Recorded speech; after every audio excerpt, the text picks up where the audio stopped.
Hello students, welcome to actual facts channel. अगर इस channel में नए हो तो सब्सक्राइब और हिट द बेल आइकन कर दो। ठीक है, आज हम लोग पढ़ने वाले हैं प्लेन मिरर के बारे में। प्लेन मिरर और कैरेक्टरिस्टिक्स ऑफ प्लेन मिरर, उसके बाद स्फेरिकल मिरर कौन कौन सा होता है और फिर उसके कैरेक्टरिस्टिक्स के बारे में पढ़ेंगे। तो चलो शुरू करते हैं। प्लेन मिरर क्या होता है?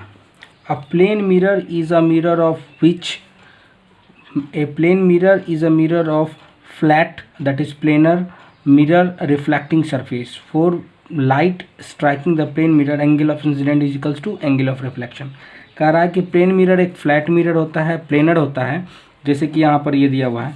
प्लेन मिरर एक फ्लैट है, प्लेनर होता है, जिसमें angle of incident is equals to angle of reflection होता है। हम लोग पहले लेक्चर में बात कर चुके हैं कि अगर एंगल ऑफ इंसिडेंस किसी भी मिरर पर परपेंडिकुलर हो, परपेंडिकुलर का मतलब अगर 90 डिग्री बनाए मिरर से, तो angle of incident I is equals to क्या होता है? एंगल ऑफ रिफ्लेक्शन आर हो जाता है। तो angle of incident I is equals to क्या होगा? एंगल ऑफ इंसिडेंट आर हो जाएगा। इसके कैरेक्टरिस्टिक्स ऑफ प्लेन मिरर देखते हैं क्या क्या है। The image formed in a plane mirror is always erect up side of the mirror of the object and vice versa. कह रहा है कि ऑब्जेक्ट जो है, अगर ऑब्जेक्ट प्लेन मिरर पे यहाँ पे बना हुआ है, कोई ऑब्जेक्ट यहाँ पे ऑब्जेक्ट बना हुआ है, तो उसका इमेज भी इस साइड बनेगा और क्या बनेगा? इरेक्ट बनेगा और बिल्कुल सीधा बनेगा। ठीक है। The size of image in a plane mirror is as far as behind the mirror as the object is in the front of the mirror. कह रहा है कि अगर ऑब्जेक्ट मिरर से एक्स डिस्टेंस की दूरी पर है, ऑब्जेक्ट मिरर से एक्स डिस्टेंस की दूरी पर, तो उसका इमेज भी किधर बनेगा? बिहाइंड द मिरर बनेगा। और कितना बनेगा? एक्स मीटर की दूरी पर। मिरर से कितना मीटर की दूरी पर? एक्स मीटर की दूरी पर बनेगा। दैट इज प्लेन मिरर का कैरेक्टरिस्टिक्स है। The size of the image of the plane mirror is as far behind the mirror as the object is in the front of the mirror. मतलब object जितना दूरी पर है और जितना size का है, उतना ही दूरी पे इमेज बनेगा। बिहाइंड द मिरर उतना ही दूरी पर और उतना ही साइज का बनेगा। ठीक है। The image formed in a plane mirror is laterally inverted. Left side of the object becomes the right side of the images of the and vice versa. कह रहा है कि प्लेन मिरर जो है कैरेक्टरिस्टिक्स शो करता है, उस characteristics का नाम है लेटरल इन्वर्जन। ये देखो यहाँ पर लेटरल इन्वर्जन।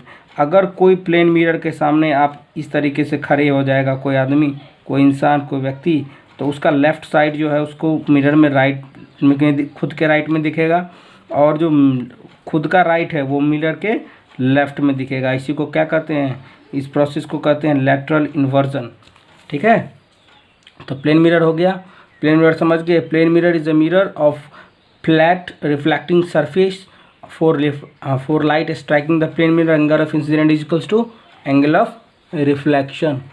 तो प्लेन मिरर के बाद हम लोग पढ़ेंगे स्फेरिकल मिरर। स्फेरिकल मिरर क्या होता है? Spherical mirror is that mirror whose reflecting, spherical mirror जो होता है, spherical mirror is that mirror whose reflecting surface is a part of hollow sphere of glass. अगर ये पूरे ग्लास को, ये पूरा स्फेरिकल ग्लास मान लिया जाए, स्फेरिकल ग्लास मान लिया जाए, और ये एक्स और एक्स डेक्स इसके सेंटर से पास होता हुआ है, सेंटर को, पूरे ग्लास के जो सेंटर होगा उसको क्या कहेंगे? सेंटर ऑफ कर्वेचर कहेंगे। और उसी के किसी भी साइड पे, एक साइड पे अगर हम सिल्वर कर दें, तो उससे जो मिरर बनेगा उसको क्या कहेंगे? स्फेरिकल मिरर कहेंगे।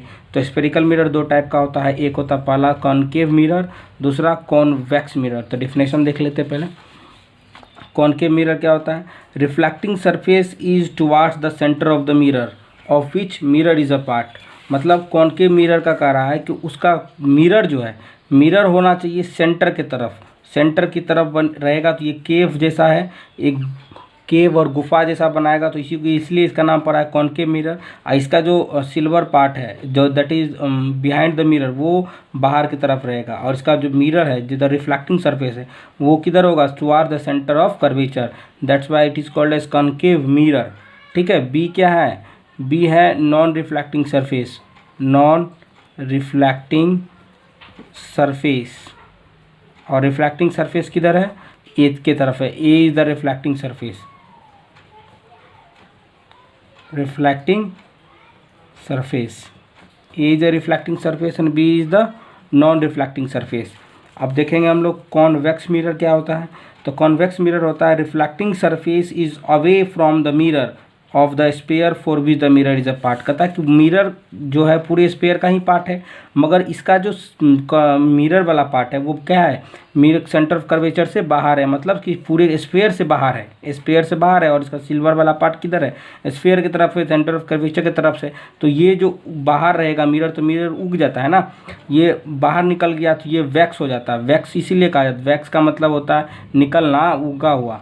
तो उगा हुआ के कारण क्या हो जाता है, इसी को कहते हैं हम लोग convex mirror, that why it is called as convex mirror. इसका ये हो गया रिफ्लेक्टिंग सरफेस, बी हो जाएगा यहाँ पर रिफ्लेक्टिंग सरफेस, और ये ए क्या होगा, non reflecting surface. Non reflecting surface किसकी तरफ है, सेंटर ऑफ कर्वेचर की तरफ है। नॉन रिफ्लेक्टिंग सरफेस कहाँ है, सेंटर ऑफ कर्वेचर की तरफ, that is A, and B is the reflecting surface which is too away from the hollow spherical mirror, that's why that is called as convex mirror. चलो आओ देखते हैं। अब कुछ टर्म है जो स्फेरिकल मिरर से रिलेटेड है, जैसे कि सेंटर ऑफ कर्वेचर क्या होता है। तो ये अगर ये पूरा जो है होलो स्फेरिकल मिरर है, ये क्या है, पूरा एक होलो स्फेरिकल मिरर है। होलो स्फेरिकल मिरर क्या है, होलो स्फेरिकल मिरर अगर आप इस पूरे को कहेंगे होलो स्फेरिकल मिरर है, तो इस पूरा स्फेयर का सेंटर कहाँ होगा, यहाँ। तो इसी को हम लोग क्या कहते हैं, सेंटर ऑफ कर्वेचर क्या है। The centre of curvature of a spherical mirror is the centre of the hollow sphere of a glass for which the spherical is. मतलब वो होलो स्फेरिकल जो मिरर ग्लास है उसका सेंटर ही hollow spherical mirror का centre होगा, और उसी सेंटर को हम लोग क्या कहेंगे, सेंटर ऑफ कर्वेचर कहेंगे। पोल क्या है, the pole of a spherical mirror is the centre of the mirror. मगर ये एक स्फेरिकल मिरर है, ये स्फेरिकल मिरर में हम ये कॉन्वेक्स सरफेस ले लेते हैं, कॉन्वेक्स मिरर ले लेते हैं। ये कौन सा मिरर है, कॉन्वेक्स मिरर है।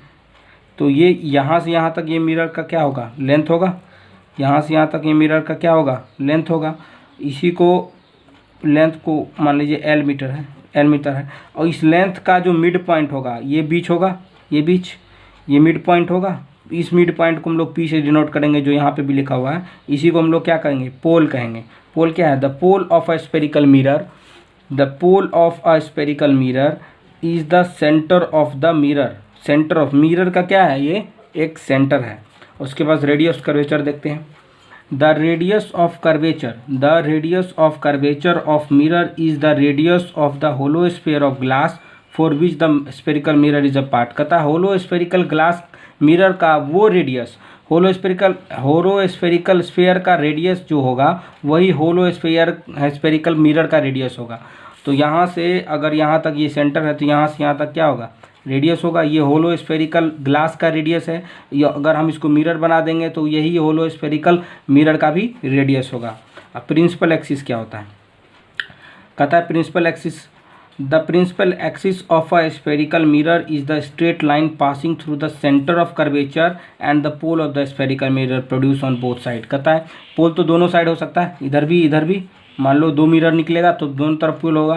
पोल और सेंटर ऑफ कर्वेचर, पोल और सेंटर ऑफ कर्वेचर से मिलता हुआ लाइन जो स्फेरिकल मिरर को दो बराबर भाग में बांटता है, that is called as principal axis.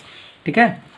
Aperture क्या होगा, the aperture of a spherical mirror is the diameter of the reflecting surface. Aperture क्या, अपर्चर ये है कि अगर आप यहाँ से यहाँ तक कोई भी ग्लास ले लिए, मिरर ले लिए, तो यही ना मिरर, यहीं पर ना आप देख सकते हैं किसी चीज़ को इतना ही दूर में ना, तो that is called as aperture. यही क्या कहलाएगा, अपर्चर कहलाएगा। तो ये तो हो गया अपर्चर। अब rules for image formation for the concave mirror और कॉन्वेक्स मिरर, ये हम लोग और साइन कन्वेंशन जो है ये सब अगले लेक्चर में देखेंगे। तब तक अगर ये वीडियो अच्छा लगा तो लाइक कर देना, सब्सक्राइब कर देना। ठीक है। और अगर टेक्निकल से रिलेटेड कोई भी वीडियो देखना है तो डिस्क्रिप्शन में मेरे दूसरे चैनल का लिंक दिया हुआ है, उसको सब्सक्राइब कर देना। ठीक है, थैंक यू।